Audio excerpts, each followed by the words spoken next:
And ultimately, there's nobody doing anything and life is happening, and that's really beautiful. But on the human level, it feels like you are doing something. So it feels like you do have the possibility to recondition yourself and to learn and to grow and to change. So on the human level, it's not the human that takes on there is no doer and I'm not a doer. On the human level, it does feel like you're the doer. So it does feel like you make the dinner. But then there can be this recognition of the absolute level, that everything's flowing from the absolute and nothing's personal. But that's beyond the person, that's not intellectual. This is nothing, there's nothing intellectual in that. So it's seeing what's happening now. Who's looking? In this instant, who looks? Is it your thinking mind that looks, or is the thinking mind being looked at? Is it the feelings that look, or is it the feelings that are being looked at and experienced? Is it the body that looks, or is it the body that's being experienced? And then how far does that experiencer go?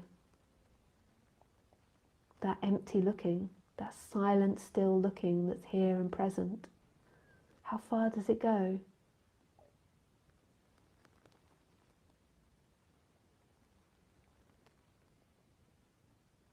Where does your looking stop? Where does your experiencing stop? And is your experiencing moving or still?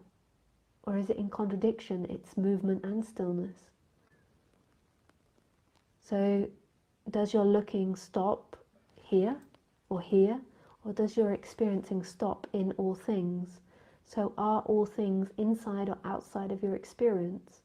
In this very moment, who is experiencing life?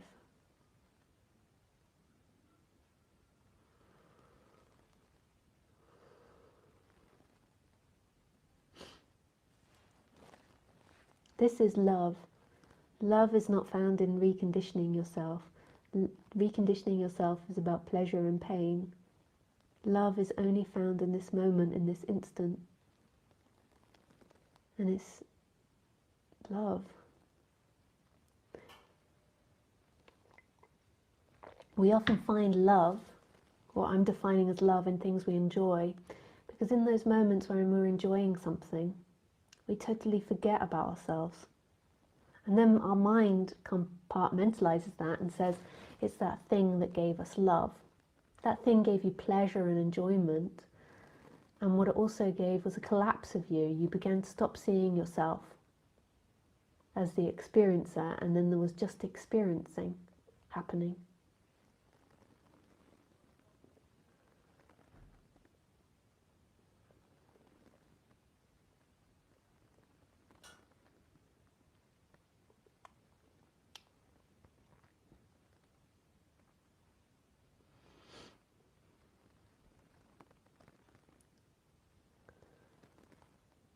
So this is what is really being talked about here.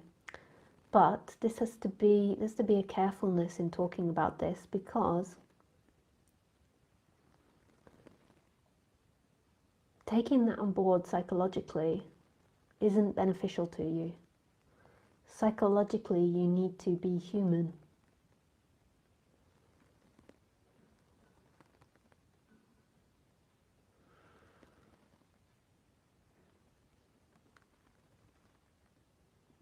And that's really impossible for the person to hear, because the person wants to take everything on board for itself.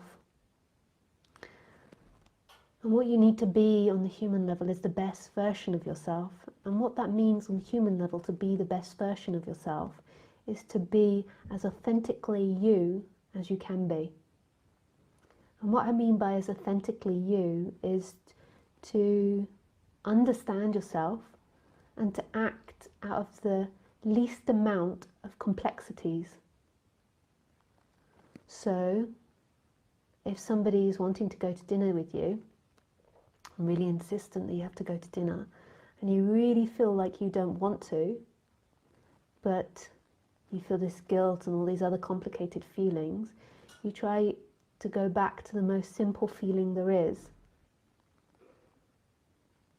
and to be as most authentically self as you can be, and to try to be honest in that communication about that. But in order to do that, you have to understand your dark side and your light side first. You have to bring the unconscious into the conscious. And that is an endless process in a way.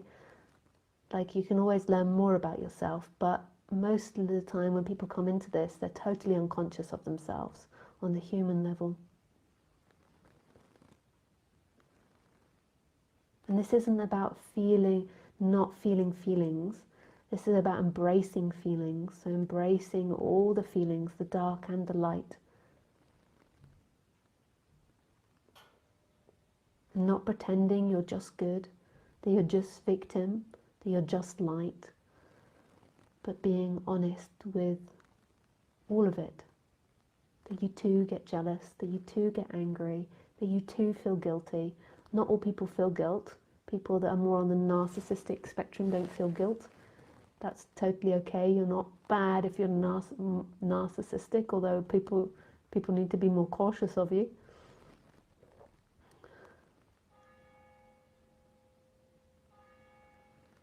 And understanding as much as you can as to what you want. Because understanding what you want empowers you.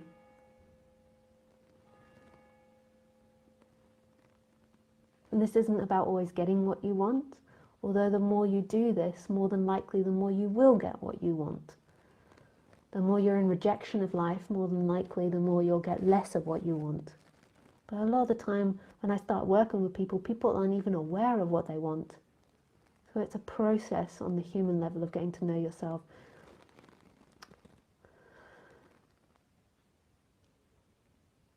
And then on the absolute level, this seeing. Who looks now? Who looks now? There's this infinite space that's undefinable, that's still, that's connected to this love, to everything you ever wanted,